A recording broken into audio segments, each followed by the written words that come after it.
पुण्यात्माओं, ऐसे महर्षियों ने ये बट्ठा बैठा रखा। ये स्वयं से विकार करता था, अबरक भस्म खाता था, तमाकू सूंघता था और सबसे बड़ी बात भांग पीता था। ओए होए पुण्यात्माओं, इस काल ने हमें बहुत बुरी तरह भ्रमित करवा दिया अपने नकली दूत ऋषि महर्षि संत गुरु बनाकर। अब कोई समय दिया प्रभु ने, हमने इसको चूकना नहीं। अब जैसे प्रसंग चल रहा कि परमात्मा पाप कर्मों का नष्ट कर देता है, पाप कर्मों को नाश कर देता है, नष्ट कर देता है, क्योंकि पाप से दुख होते हैं। कोई बीमारी होती है, कोई टांग टूट जाती है या कोई और हानि होती है किसी प्रकार की, ये पाप के प्रभाव से होती है। और परमात्मा की सतभक्ति और सच्ची प्रार्थना उससे की जाए नियम रहते हुए तो दूर कर देता है। अभी आपको एक कथा सुनाते हैं। एक बहन ने अपनी आत्म बीती हमें बताई, लिख कर दी है। इसमें इसने दिखाया है कि मैं पहले मेरे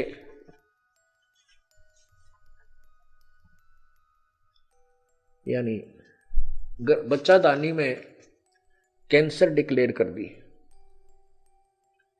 और उसकी ये एक्सरे उतरवाए, अल्ट्रासाउंड भी उतरवाया। ये देखिएगा,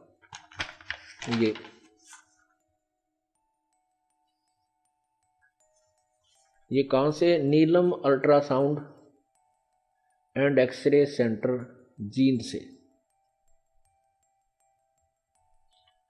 तो इन्होंने बताया कि आपको बहुत ज्यादा भयंकर जो है वो होगी है, कैंसर आपको है। इसमें सब टेस्ट वेस्ट किए, बहुत ज्यादा टेस्ट किए हुए इस पे। इस बहन ने उपदेश ले रखा है। इसने कहा कि मैं चंद्रो वाइफ ऑफ राम कुमार, गांव देश खेड़ा, जिला जींद से हूं। मैंने सतगुरु रामपाल जी महाराज जी से सन 2006 में नाम उपदेश प्राप्त हुआ था। इससे पहले मुझे मासिक धर्म में पीड़ा होती थी। एक दिन मैंने जींद मेडिकल के में टेस्ट करवाया। वहां डॉक्टर नीलम MBBS MD RD ने मुझे पेट में कैंसर बताया। मैंने पुण्य परमात्मा सतगुरु रामपाल जी से प्रार्थना की। जब मैं 2 महीने बाद दोबारा उसी डॉक्टर के पास ऑपरेशन के लिए गई तो उन्होंने यह घोषित कर दिया कि पेट में कैंसर नहीं है। दोबारा उन्होंने अल्ट्रासाउंड किया, टेस्ट किए, कहते हैं आपके कोई कैंसर नहीं है। बोलो सतगुरुदेव।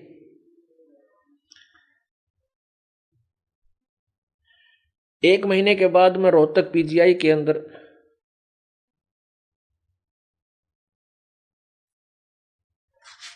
डॉक्टर के पास गई। उन्होंने मुझे छाती में राइट साइड में कैंसर बता दी। बाद में दूसरी और बीमारी होगी। मैंने दोबारा सतगुरुदेव रामपाल जी महाराज से प्रार्थना की। रात को मुझे सपन में सतगुरु रामपाल जी के दर्शन हुए। फिर मैं दोबारा PGI डॉक्टर के से रिपोर्ट लेने के लिए गई थी तो वहां एक बड़े डॉक्टर थे। ऑपरेशन के लिए तैयार हुए तो उन्होंने देखा, दोबारा अल्ट्रासाउंड वगैरह किया, देखा कि कैंसर नहीं है और न ही वो गांठ जिसका हम ऑपरेशन करना था वो है। उन्होंने कहा कि यह पहला केस है कि बिना ऑपरेशन के कैंसर ठीक हुई है। बोलो सतगुरुदेव की। वो बहन यही होगी, चंद्रो पत्नी रामकुमार, गांव देश खेड़ा। तो ये वो बहन है जिसने अपनी आत्मकथा आज आगे बताई। ये पहले आकर बहुत बुरी तरह रो रही थी 2 महीने पहले कि मेरा तो पहले तो आराम हो गया था, पर इनको तो राइट साइड चेस्ट में बुद्धि के ऊपर कैंसर गांठ बताई है। जब ऑपरेशन के लिए गई, रिपोर्ट आदि जो उसने ले रखी थी, वहां जाके डॉक्टर ने कहा कि जो ऑपरेशन करना था वह गांठ को नहीं।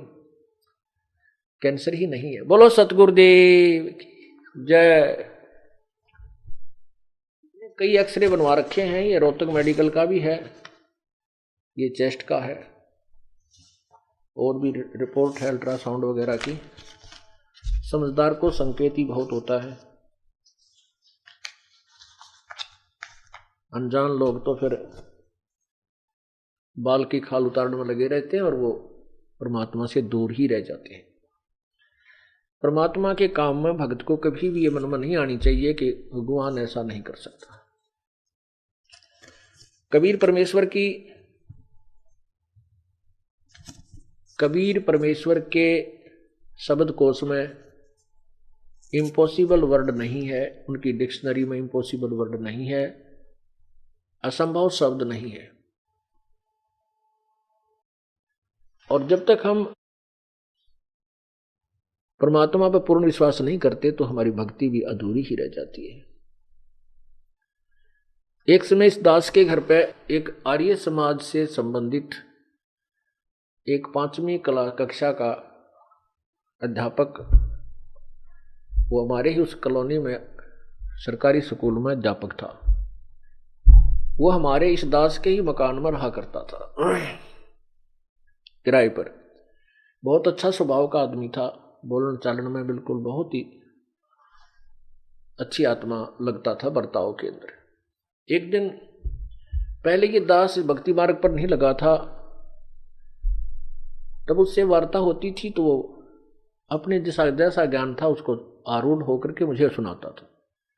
हम मान लेते थे कि भी जैसे द्रौपदी का चीर बढ़ गया, वो नहीं मानते थे, कहते ऐसा कुछ नहीं हो सकता, ये तो भ्रमित करने वाली बातें हैं, कोई रोग आदि ठीक भगवान नहीं कर सकता। नरसिंह जी की हुंडी जैसे भगवान ने आकर के 500 नोट दे दिए थे, कहता ये सब बकवास है, परमात्मा ऐसे नहीं करता, परमात्मा तो बस जैसा किया है वैसा ही फल दे देता है। जब इस दास को उपदेश प्राप्त हुआ, फिर दास के साथ वो कृष्ण में हुए जो भगवान किया करता है। इस दास ने अपने आगे एक बैठक थी बनाई, उस बैठक के ऊपर एक अलग से पूजा स्थल बनाया, वो 5.5 बाई 15 फुट का गैलरी के ऊपर। उसमें आमने सामने 2 झांकी लगाई, खिड़की लगाई, विंडो, और उनमें एक शीशा टूटा हुआ था, उसमें चूहे बढ़ करके प्रवेश कर करके, और मैंने जो बुक छिपाई थी ये भक्ति बोध टाइप की नित्यनेम वाली 2000, वो वहां एक तख्त पर रखती थी। चूहे बनकर उसको बढ़कर उसमें काट रही थी प्रवेश करके। पहले जब ये वो कुटिया बनाई ऊपर, ये दास 2 जाली लाया था, माप कर ले गया था, और वो जब लगाने लगे तो वो छोटी रहेगी, छोटी भी लगभग 10 इंच एक तरफ से, 8 इंच एक तरफ से, ऊपर ठीक है, बराबर चौड़ाई में कम थी वो, या तो मेरे लखन मंत्र रह गया या उसके काटन में जो जाली काट के दे था। ये लोहे की जाली जो मच्छरों से बचाव के लिए लगाई जाती है विंडो के ऊपर, खिड़की के ऊपर। फिर मुझे याद आया कि क्यों ना उन दोनों जालियों को जो छोटी रह गई थी इस एक ही खिड़की के ऊपर, विंडो के ऊपर लगा दूं, ताकि इसमें से चूहे प्रवेश ना हो सके। ऐसा कहकर के मैंने अपने बड़े पुत्र जो 12-13 वर्ष की आयु का था उससे कहा कि तू और साथ में ये किराएदार है बेटा, इसको साथ लेकर के, एक और किराएदार वहां रहता था बिहार का, अनिल नाम था उसका, इस बच्चे के साथ लग के यहाँ सीढ़ी लगा करके और इन दोनों जालियों को ऊपर नीचे करके लगा दो। और जब पहले वो जाली लगा रहे थे हम, वो दोनों ही बच्चे थे, उन्हीं के सहयोग से वो लगानी चाहिए थी, तो उन्होंने कहा तो छोटी है जी। मैंने अपनी आंखों देखा, लगा कर इधर देखा इधर देखा, वो वास्तव में छोटी थी। मैं कहकर चला गया, बच्चे ने सामने एक जाली लगा रखी, दूसरी जाली वहीं पड़ी, वो हमने उठा करके स्टोर में डाल दी थी। और एक रेनी सीजन यानी वर्षा का ऋतु भी ऊपर से उतर गया था, उसमें कुछ जंग लगा हुआ था, नई नहीं थी, वो नई नहीं लग रही थी। और उससे पहले मेरे पूरे मकान में कोई ऐसी जाली हमने नहीं लगाई थी। क्योंकि ये मन बहुत ऊट पटांग सोचने में तैयार हो जाता था, ऐसे नहीं हो सकता, ऐसा हो गया होगा। ये सब शिकंजे काट दिए इसके, सब इसकी पर काट दी परमात्मा ने मन की। ये विश्वास नहीं होने देता परमात्मा पर, और विश्वास हुए बिना भक्ति नहीं हो सकती। तो मैंने आकर देखा, मैंने उसकी मम्मी से पूछा कि आप, वो बच्चा तो खेलने चला गया लगा लगू कर उसने, कि ये बताओ वो जाली दो थी, एक कहाँ के, एक तो ये रखी और एक इन बच्चा ने लगा दी। मैं कहने लगा ये तो छोटी थी। उसको इतना पता नहीं था ये छोटी थी या बड़ी थी, वो हमारे ही बीच में था। वो कहने मुझे नहीं मालूम, मैंने उसको सुबह से कहने लगी थी भाई तेरे पापा कह के गए हैं तू जाली लगा दे, लगा लो नहीं तेरे को गुस्सा होंगे। कहता ये 10 आध घंटा पहले लगा कर वो खेलने गया है। मैंने तुरंत बुलवाया, मैंने उससे कहा बेटा, मैंने उसकी माँ से कहा कि एक सच्ची बता, ये कोई बदलवा तो नहीं लाया जाली को? कि नहीं, मैंने उतार के दी है अभी इसको, 1 घंटा पहले डाली थी, स्टोर से निकाल लिया। मेरे तो पसीना आ गया कि हे प्रभु, सचमुच आप जैसे सुने वैसे ही मिले कबीर देव। लड़का बुलाया, वो किराएदार बुलाया, लड़के से कहा कि क्योंकि बच्चे भी भक्ति पर लग चुके थे, 2 वर्ष हो गए थे हमने नाम लिए ने। मैंने कहा कि बेटा परमात्मा कबीर जी की कसम खा, मेरे सिर पे हाथ रख कि तू जो कहेगा सत्य कहेगा। क्या हो गया पापा? ये बता तो ये जाली बदलवा के लाया है या वही है? कहने लगा ये वही जाली है, मेरी माँ ने उतारी थी, ये अनिल रहा, इससे पूछ लो। उसने भी यही कहा। तो मैंने उनसे याद दिला, उनको याद दिला के ये पहले हम लगाने लगे थे तो छोटी थी, अब पूरी कैसे होगी? पूरी होकर के ऐसे चौड़ाई में पूरी होकर के और 6-7 इंच और एक्स्ट्रा थी, ऐसे मुड़ी हुई, आज तक प्रमाण है वो। अब मैं तो गदगद हो गया भाई, मुझे मालूम है ये क्या हो गया और कैसे हो गया। सतगुरु जो चावे सो कर ही, 14 कोट दूत जम डर ही, ऊत भूत जम त्रास निवारे, चित्रगुप्त के कागज पढ़। मैंने कहा ये दूसरी भी लगा देना। अगले दिन उन्होंने वो दूसरी भी लगा दी, वो भी सेम सती थी। उसके बाद इस दास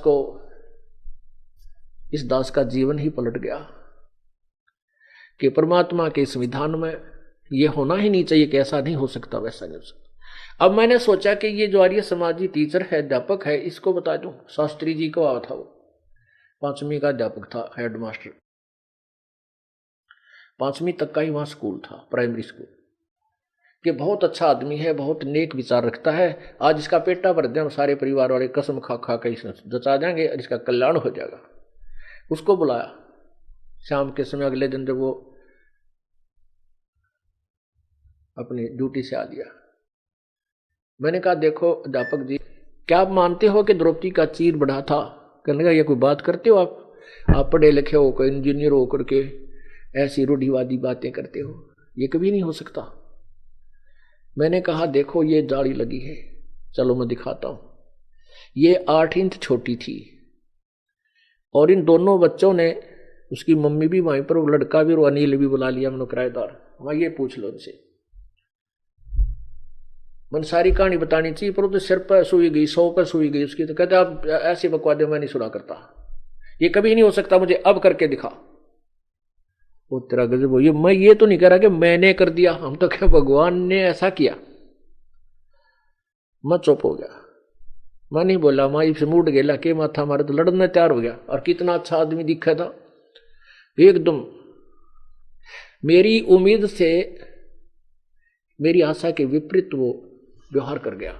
मैं बिल्कुल खामोश हो गया भाई, इसके लिए बोलना तो एक लड़ाई को ही आगे बढ़ाना। मैं चुप हो गया बिल्कुल। तूने सोचा तक मकान मालिक नाराज हो गया, तो ला गया फिर इधर उधर की बातें करने। देखो आप तो शिक्षित हो, पढ़े लिखे हो, जेई हो, ये तो रूढ़िवादी लोग जो अनपढ़, उनको बकाया जा सकता है। मैं नहीं बोला, मैं बंटन देश पलट दें। कहने लगा देखो मैं सुनाता हूं एक महापुरुष कैसे होते हैं। महर्षि दयानंद बड़े योगी थे और वो क्या करते थे, आसन पद्म लगा के योग अभ्यास से अपने आप को, अपने शरीर को ऊपर उठा लेते थे, छत के सिर मिलाकर वापस आ जाते थे। एक दिन रसोईया ने उसको देखा और 10-20 को बुलाया, सामने देखा खिड़की में से तो महाराज जी नीचे से ऊपर जाते हैं और वापस आ जाते हैं छत के सिर लगा के।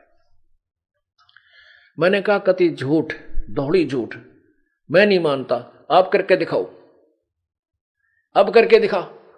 हो गया दौड़ाबू।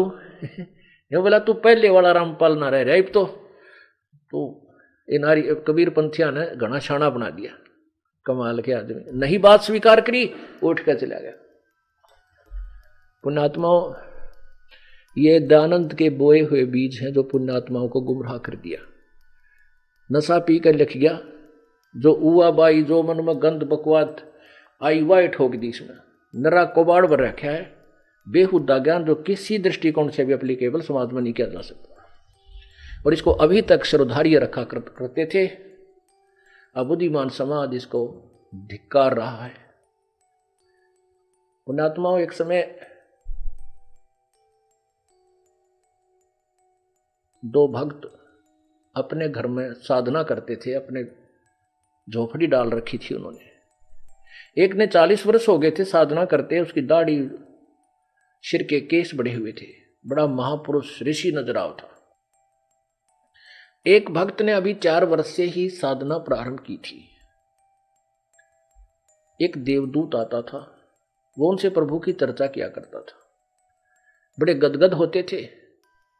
एक दिन देवदूत ने भगवान से कहा कि प्रभु, ऐसे ऐसे उस ग्राम में आपके 2 बड़े श्रद्धालु भक्त रहते हैं, आप में अटूट श्रद्धा रखते हैं, अटूट विश्वास है आपके ऊपर। भगवान ने कहा कि नहीं, उनमें से एक ही मेरा परम भक्त है, एक तो डोंगी है। तो उसने कहा कि हाँ वो होगा जो अभी 4 वर्ष से लगा है। परमात्मा ने कहा नहीं, जो 40 वर्ष से लगा है वो पाखंडी है, उसको विश्वास नहीं है मेरे पे। अब देवदूत कैसे माने कि 40 वर्ष से जो दाढ़ी बढ़ाकर भक्ति कर रहा है और वो नौका उसको कह रही है, वो सुन हो गए। भगवान ने सोचा कि देवदूत का जची नहीं, यह बात यकीन नहीं आई। तब भगवान ने कहा कि देवदूत, क्या आपने मेरी बात पर अविश्वास है? देवदूत ने कहा नहीं प्रभु, आपकी बात पर अविश्वास नहीं हो सकता, लेकिन हम जीव बुद्धि के लोग हैं, व्यक्ति हैं, मेरी बुद्धि इसको स्वीकार नहीं कर पा रही है। परमात्मा बोला मैं करवाता हूं स्वीकार तेरे थे। आज आप जिस समय जाते हो उससे 2 घंटे देर से जाना, और जब वो कारण पूछे तो ऐसे ऐसे कहना, ठीक है, और फिर उनकी क्या प्रतिक्रिया हो फिर मुझे बताना। उनकी परीक्षा हो जाएगी कौन सच्चा श्रद्धालु है और कौन नकली सांग है। देवदूत 2 घंटे दूर गया, देर से गया, तो पहले गया 40 वर्ष वाले दूर है, क्योंकि उसको तो पक्का विश्वास था तो खरे आदमी पाओगा। उस 40 वर्ष वाले साधक ने कहा कि देवदूत, आज देर होने का क्या कारण है? आप नहीं आते हो तो हमारे भूख सी बनी रहती है, प्रभु की चर्चा होती है आपके साथ बैठ के, आनंद आता है, आनंद आता है। देवदूत ने कहा कि बताओ महात्मा जी, बताऊं तो जच्चे ना, और बिना बताए मेरा पच्चे ना, बतानी मना जरूर पड़ेगी। अग बता क्या बात है? आज भगवान ने कमाल कर दिया, अनहोनी कर दी। क्या कर दी कि सुई के नाके में का जिसमें धागा डाला करें उसमें से हाथी निकाल दी। और भाई वो समय महात्मा जी निर्धारित था, मैं देखने के लिए रुक गया कि भगवान कैसे निकालेंगे। तो वो कहता है 40 वर्ष वाला साधक, कहते हैं देवदूत, ऐसी गोपोड़ पेल जो किसी का जच जा, ऐसी झूठ नहीं बोला करते, ये कभी हो सकता है? अरे बुद्धिमान, ये कभी संभव हो सकता है? अब देवदूत उस डांगर के मुंह का ना देखे, देख तेरा गजब हुई हो। भगवान पे विश्वास और भक्ति का ढोंग कर रहा है, उठ कर चाल पड़ा। भगवान ठीक है, कहते नरा पशु है। अब गया उस 4 साल वाले के बाद पास के, यूं तर्जुमा कंडेम पाओगा जो 40 साल वाले ने ये ऐसी व्याख्या दी है। उसने डरते डरते ने कही, भैया जवान बालक है, कदे गढ़ना दे तुझे। बैठा रहा, उसने भी कारण पूछा देर से आने का, उसको भी ऐसे ही बताया गया। तो उसने पूछा कि क्या बात है बताइए। देवदूत ने कहा कि देरी ऐसे आने का कारण मैं बताऊं तो जच्चा नहीं, किसी का यकीन नहीं होता। ऐसी अनहोनी प्रभु ने की। उसको देखने के लिए मैं देर से आ पाया, उसको देख कर आया। और वही नहीं बताऊं तो मेरे पर डटा जाना, बताऊंगा। तो वो कहने लगा बताओ क्या बात है। वो 4 वर्ष वाला कहने लगा बताओ क्या बात है। देवदूत ने कहा कि आज प्रभु ने 1 बजे ऐसे उस सुई के नाके में कह, सुई के सुराख में का हाथी निकाल लिया। पर मैं तो असमंजस में पड़ गया, देखता ही रह गया। तो वो कहता 4 वर्ष वाला के देवदूत भगवान निकाल दे सारी पृथ्वी ने सुई के नाके में गए, या भी कोई अचरज की बात है। बोल सतगुरुदेव। तो सीने से लगा लिया उस देवदूत ने उस 4 वर्ष वाले साधक को। ने बोला धन है तेरे माता पिता को जिससे जन्म लिया। अब परमात्मा कहते हैं जीवन तो थोड़ा ही बला सत सुमरण हो, जो 1,00,000 वर्ष का लेख जीवना भाई लेख है दरेना को। बोलो सतगुरुदेव। कर जोरूं विनती करूं, धरूं चरण पर शीश। गुरु राम देवानंद जी महाराज ने दियो नाम बख्शीश। कोटि कोटि सिजदा करूं, कोटि कोटि प्रणाम। चरण कमल में राखियो मैं, बंदी जाम गुलाम। कबीर जय इब कै सतगुरु मिले, सब दुख आँखों रोए। चरणों ऊपर शीश धरूं, कहूं जो कहनियो। कबीर साईं मिल लेंगे, पूछेंगे कुशलात। आद अंत की सब कहूं, अपने दिल की बात। गुरु जी तुम ना भूलियो, चाहे 1,00,000 लोग मिल जाएं। हमसे तुमको बहुत हैं, तुमसे हमको नाई। तुम्हारे विसारे क्या बने, मैं किसकी शरण में जाऊं। शिव वृंश मुनि नारद, तिनके हृदय न समाऊं। अवगुण किए तो बहुत किए, करत न मानी हार। बावे बंदा बख्श दियो, बावे गर्दन उतार। अवगुण मेरे बाप जी, बख्शो गरीब नवाज। जो मैं पूत कपूत हूँ, बड़ पिता को लाज। मैं अपराधी जन्म का, नक्सक भरे विकार। तुम दाता दुख भंजना, मेरी करियो संभार।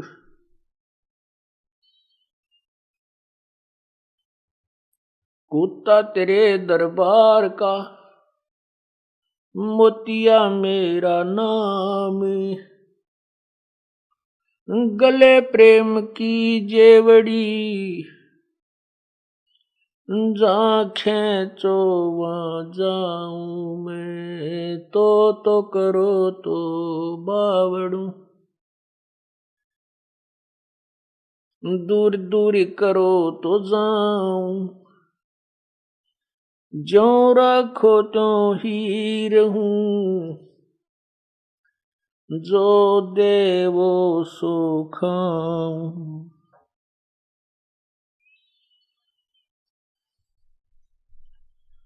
बंदी छोड़ दयाल जी, तुम तक हमारी दौड़े, जैसे कागज जहाज का सूजत और न ठोरे। परम पिता परमात्मा सारी सृष्टि के रचनहार कुल मालिक, सर्व सृष्टि रचनहार कुल मालिक कबीर देव, कबीर प्रभु, कबीर साहब,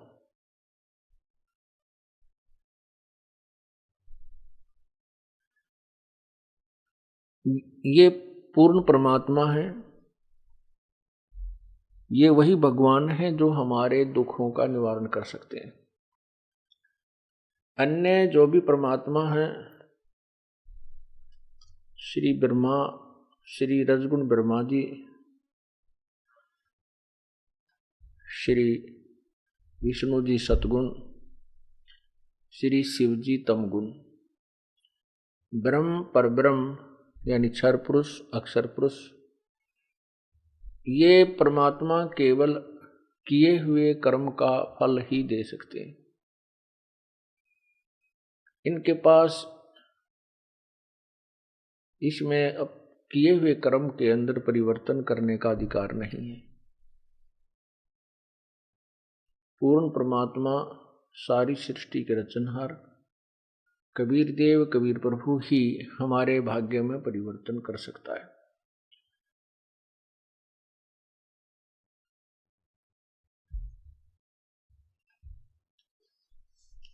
वो कब करते हैं? जब हम उनके चरणों में विधिवत मर्यादावत लग जाते हैं, आजीवन मर्यादा में रहते हैं।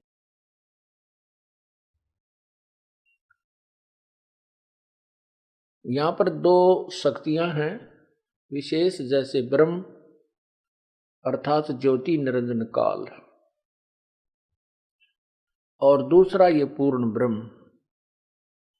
इन 21 ब्रह्मांड में इन दो भगवानों की जो है विशेष सत्ता है। इस ज्योति निरंजन काल ने 2 बार तप करके,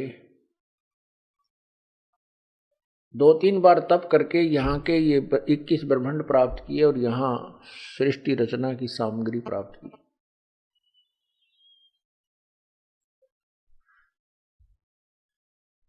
इसलिए ये यहाँ का 21 ब्रह्मांड का कंट्रोलर है। ओवरऑल कंट्रोलर जो है वो कबीर परमात्मा है, पूर्ण ब्रह्म है।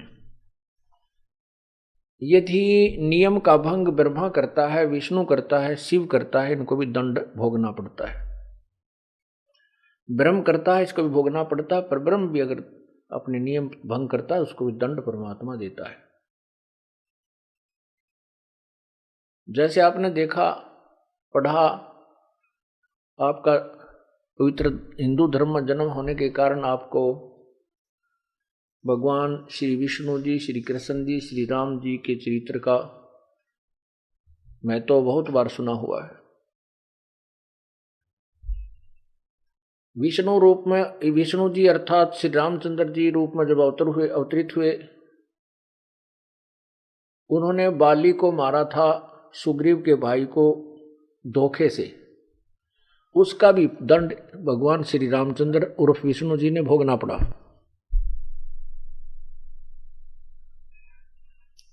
जब वही विष्णु श्री कृष्ण रूप में अवतरित हुए द्वापर युग में, उसी बाली वाली आत्मा ने जो उस समय में एक शिकारी रूप में अवतरित थी, यानी जन्म था, उसने एक जहर के विषाक्त जहर से बुझे हुए तीर से भगवान श्री कृष्ण जी का वध किया।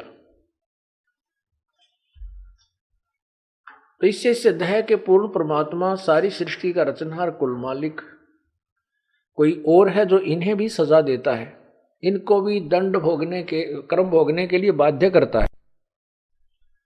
पुण्यात्माओं, अभी तक हम परमात्मा के विषय में बहुत अपरिचित हैं। हम प्रभु की परिभाषा से भी परिचित नहीं है। अब कृपा हुई है परमात्मा परमेश्वर की कि हम इस मार्ग को समझने लगे हैं। आज वर्तमान में जितने भी पंथ संत ऋषि महर्षि, उन संतों और ऋषियों, उन संतों को छोड़कर के जो परमात्मा से, जिन्होंने परमात्मा का साक्षात्कार किया है और परमात्मा की वाणी, कबीर साहिब की वाणी के अतिरिक्त जितने भी सदग्रंथ शास्त्र आप पढ़ोगे,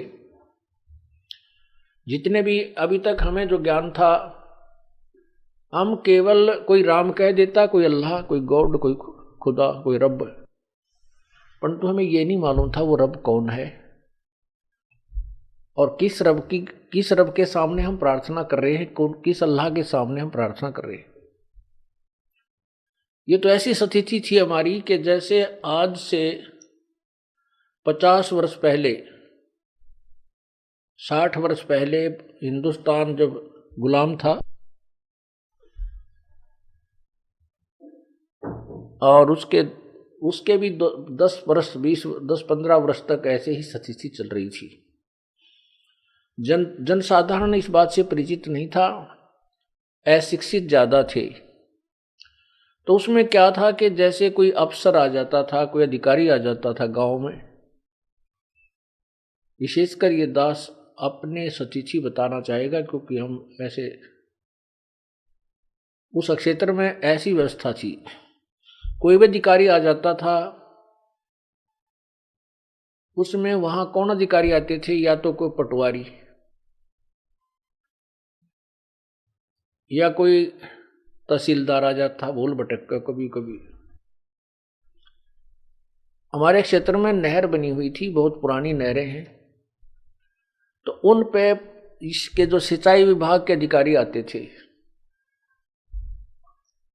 तो वो उस समय एक रिवाज थी कि कैप डालते थे अपनी, जो है ना, एक उनका ऐसा वेशभूषा थी, या वैसे अपने किसी शौक से डालते थे। तो जो कैप डालकर आता था, जिसके सिर पे हैट होता था यानी टॉप होता था, जिसके सिर पर हैट होता था, टॉप, उसको कहा करते साहब आ रहा है। कौन साहब है? कि सिंचाई विभाग का, नहर महकमे का साहब है, साहब आ गया है, साहब आया हुआ है। अब उनको इतना पता नहीं था कि ये कौन साहब है और इसकी कितनी क्षमता है, केवल यही कहा करते थे कि साहब आ गया था, साहब आया था, ऐसे। तो अब हम शिक्षित हो गए हैं हिंदुस्तान में, बच्चा बच्चा, बूढ़ा भी, बुजुर्ग भी शिक्षित है। आज हम इस बात से परिचित हैं कि कौन साहब कितनी पावर रखता है, इससे हमारा कहां तक का काम हो सकता है, इससे आगे ये नहीं कर सकता। इसलिए हम उसी अधिकारी के पास जाते हैं जिससे हमारा काम बनना होता है। ठीक इसी प्रकार आज ये भक्ति मार्ग है। पूरा विश्व इस यथार्थ ज्ञान से अपरिचित है, तत्व ज्ञान से अपरिचित है। वैसे ये तत्व ज्ञान पहले से विद्यमान है, इसकी तरफ किसी भी ऋषि महर्षि संत की दृष्टि नहीं गई और वो समझ नहीं सके। तो इस तत्व ज्ञान के आधार से हमें सभी भगवानों की, सभी साहबों की सतिथि का, उनकी अक्षमता का, उनकी औकात का पता लग जाता है। अब जैसे हम मढ़ी पूजते, मैडी, मंडी, यादगारें पूजते, जब हमें पता ही नहीं कि यहाँ क्या है, ये क्या दे सकता है, इसलिए पूजते हैं उसको। जब हमें ये पता होगा कि जो हम इसके पास जा रहे हैं, इसके पास ये पावर है ही नहीं, तो हम किस लिए जाएंगे उसके बाद द्वार पे? नहीं जाएंगे। हमारा काम बनना है हमारा काम हमने हमारा जो हमारे लेवल का काम जो है वो डीसी के सत्र का है, डिप्टी कमिश्नर के सत्र का। तो हम पटवारी के पास किस लिए जाएंगे, या हम तहसीलदार के पास किस लिए जाएंगे और उसको याचना करते रहें कि तो आप ही करोगे, आप ही हमारे सब कुछ हो, ये वो कर ही नहीं सकता। तो हम जब समझदार होंगे, हमें पूर्ण ज्ञान होगा, हम सीधे डीसी से मिलेंगे और अपनी प्रार्थना रखेंगे। इसी प्रकार जो हमारा काम होना किसी मंत्री से, डीसी के लेवल का भी सत्र का नहीं है वो, तो फिर हम मंत्री के पास जाएंगे, सीधे जाएंगे क्योंकि ज्ञान हमें, और मंत्री के स्तर का नहीं है तो मुख्यमंत्री से मिलेंगे, और मुख्यमंत्री के लेवल का नहीं है, सत्र का नहीं है तो हम प्रधानमंत्री से मिलेंगे। ठीक इसी प्रकार अब हम अपनी भक्ति मार्ग के पूरे मार्ग को समझ चुके हैं, समझ रहे हैं, और हमें पता चल रहा है कि ये भगवान इतने हैं, ये भगवान इतनी पावर रखते हैं, ये इतनी रखते हैं, लेकिन ये बुरे नहीं है। कोई ये कहे कि हमने तो नहर महकमे के एससी से मिलन हो गया, हमारा उनसे मित्रता, तो उसे ये नहीं कि वे नीचे के महकमे के जेई या एसडीओ एक्शन कुछ भी नहीं है, उनको अपनी पावर रखते हैं, वो हमें बुरे नहीं लगते। और जब उनको ये पता चल जाएगा कि इस व्यक्ति का मित्र ऐसी है, तो वो सब भाग भाग कर उसका काम भी करेंगे, निर्बाध कर देंगे, लेकिन उनके साथ शिष्टाचार और व्यवहार हमारा प्रॉपर रहना चाहिए। इसी प्रकार ये ब्रह्मा विष्णु महेश एक निम्न सत्र के भगवान है, साहब हैं,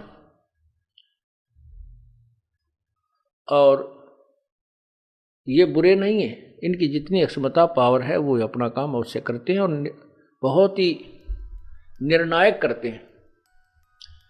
ये परम आत्मा है, श्रेष्ठ आत्मा है। परम आत्मा माने श्रेष्ठ आत्मा, अच्छी आत्मा है। ये हमारे से अच्छी आत्माएं, इनके अंदर बहुत सद्गुण है जो जन साधारण के अंदर नहीं हो सकते हैं। फिर भी इनसे त्रुटियां हो जाती हुई है, वो अलग बात है। जैसे कल के सत्संग में सुना था, वो तो एक जीव संज्ञा में है, लेकिन जीव होते हुए भी ये शिष्ट ज्यादा है हमारे से, दया भी इनके अंदर अधिक है।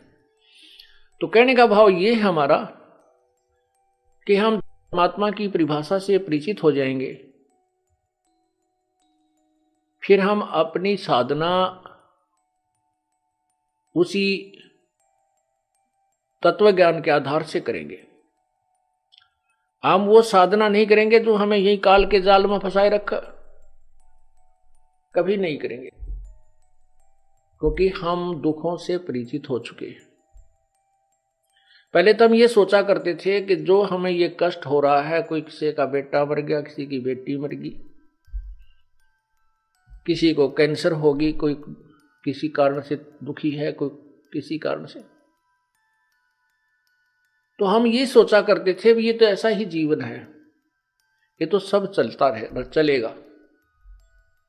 और इन ऋषियों महर्षियों ने भी ऐसा काम बिगाड़ रखे, कहते जन्म मृत्यु तो मिट ही नहीं सकती, तो सदा कांस्टेंट रहेगी।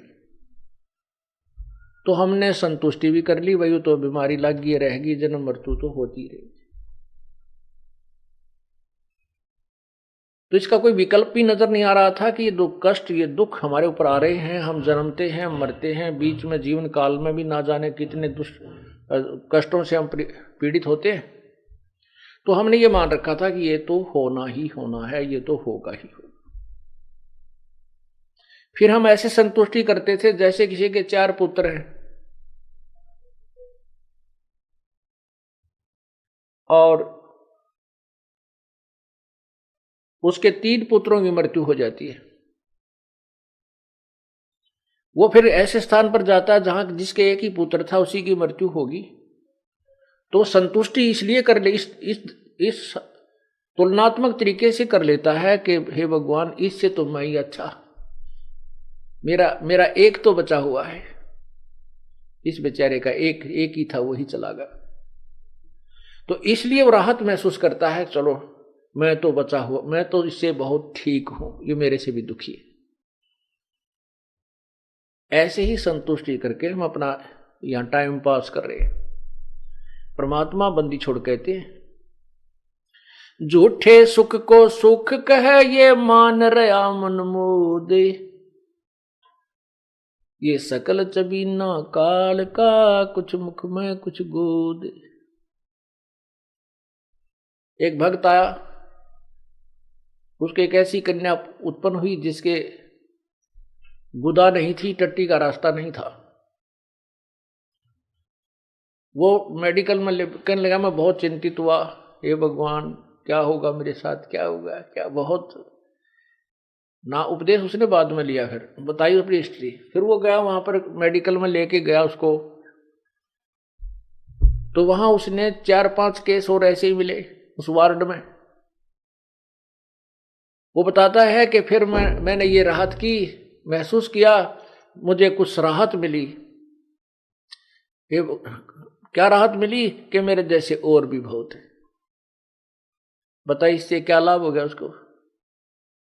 उसकी लड़की का तकलीफ है और वो बिल्कुल बहुत भयंकर है, इसी और भी पा गए तो उसको क्या राहत मिली। इन्होंने बोला फिर मेरा दिल सा टिक गया। पुण्यात्माओं आड़त यहां पर तो ऐसा ही है, कोई विकल्प है नहीं।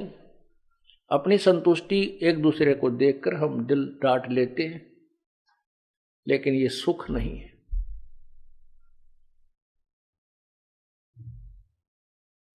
ये संसार समझदा नहीं कहंदा श्याम दोपहरे नू। गरीबदास ये वक्त जात है रोओगे इस पैरे नू। ये संसार समझदा नहीं, हमारे ज्ञान को नहीं स्वीकार करता। और कहंदा श्याम दोपहरे नू, ज्येष्ठ मास में, मई और जून में ये राजस्थान हरियाणा पंजाब और उत्तर प्रदेश में कड़ाके की गर्मी गिरती है। और उसके दोपहर में कितनी गर्मी होती है, 12 बजे के आसपास। हम जैसे किसी ने शराब पी रखी हो या भांग का नशा कर रखा है, वो कहीं पड़ा है, धूप में पड़ा है, उसको महसूस ही नहीं हो रहा तुझे धूप लग रही है, और पसीना पसीना बुरा हाल, जागाए हुए मरने की मृत्यु को प्राप्त हो जाए अगर ऐसे पड़ा रहे तो। उसको कोई भद्र पुरुष कहता है कि भाई तू यहां से उठ, बहुत गर्मी है, तुझे गर्मी लग रही है, चल तुझे छाया में छोड़ देता हूं। वो कहता है छोड़ दे, वो जो रही है, कोई गर्मी वर्मी नहीं है। तो वो नशे में है, इतनी भयंकर पीड़ा को वो पीड़ा नहीं मान रहा। तो हम सभी इस काल के अज्ञान की भांग पी चुके हैं, इसलिए उस भांग के नशे में हम ऐसा बोलते रहते। कबीर ये माया अटपटी सब घट आन अड़ी। किस किस को समझाऊं या कुएं भांग पड़ी। एक बहुत बड़े कूप में, कुएं में, और 1-2 मन 1 क्विंटल भांग घोल के गिर दे कोई, उस जल को जितने भी व्यक्ति पीवेंगे सभी को नशा होगा। और नशे वाला व्यक्ति से 100 मिले आपको, 100 के 100 एक जैसी भाषा बोलेंगे। तो काल ने अपने 21 ब्रह्मांड के कूप में अज्ञान की भांग डाल दी। इस अज्ञान की भांग में हम इतने उलझ चुके हैं, इतने नशे का प्रभाव हमारे ऊपर हो चुका है कि हम इसी सुख को सुख मान बैठे।